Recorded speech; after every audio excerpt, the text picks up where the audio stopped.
Jean-Pierre Amougou Belinga, Bruno Bidjan et l'ancien commandant de la garde présidentielle, le colonel retraité Raymond Thomas Etundissoé, ont passé leur première nuit au secrétariat d'État à la Défense. Interpellés ce lundi 6 février, dans le cadre de l'enquête mixte, police-gendarmerie demandée par le chef de l'État à la suite de l'assassinat de l'homme de médias, Arsène Salomon Bani Zogo, plus connu comme Martinez Zogo. Ils rejoignent ainsi la longue liste de personnes déjà arrêtées dans le cadre de cette enquête. Jean-Bruno Tanier est journaliste, directeur général adjoint du média en ligne, Naja TV. Alors, je pense qu'on observe une évolution plutôt prometteuse dans l'enquête sur l'assassinat de Martinez Zogo. Il y a eu de nombreuses interpellations et quand on regarde la qualité des personnes qui ont été interpellées jusqu'à présent, on se dit que l'enquête évolue dans le bon sens. Vous avez quand même le patron des services de renseignement du Cameroun. Je ne sais pas si les gens s'en rendent compte, mais c'est quand même le patron de la CIA du Cameroun qui est en ce moment gardé à vue à la gendarmerie depuis pratiquement un peu plus d'une semaine déjà. Son directeur des opérations également est aux arrêts, ainsi que d'autres personnes, et on a assisté à l'arrestation du principal suspect depuis le début de cette affaire. C'est son nom qui revenait. De toutes les façons, il n'y a que son nom qui était dans toutes les bouches. Il a également été interpellé.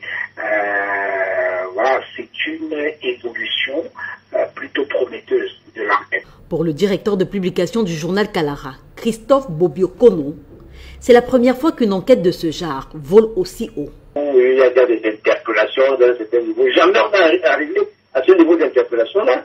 Jamais. Donc, rien que ça montre que c'est une affaire qui est suivie de manière différente. Mais nous sommes face à un système judiciaire qui peut connaître des blocages. Et c'est pour cela que la mobilisation, notamment des journalistes, de ceux qui pensent qu'ils peuvent aussi subir le même sort, est nécessaire pour maintenir un éveil. Ceux qui sont garants de la qualité de la justice. Mobilisation également pour Jean-Bruno Tanier, aussi bien au niveau national qu'international, sans laquelle on n'en serait pas là. On regarde ce qu'on a souvent vu avec des affaires du même type au Cameroun.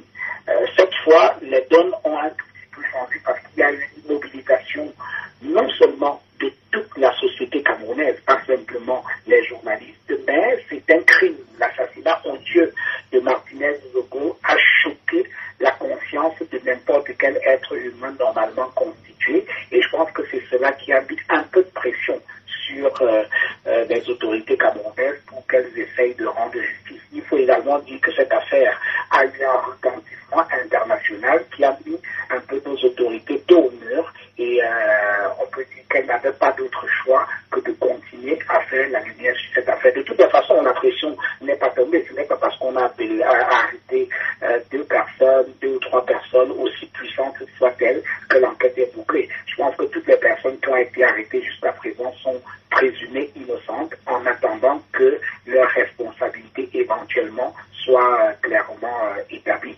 S'il n'y avait pas eu cette grosse pression, non seulement de l'opinion camerounaise, mais également de la communauté internationale, je suis sûr que ce crime serait resté impuni exactement comme tous les autres crimes qui l'ont précédé.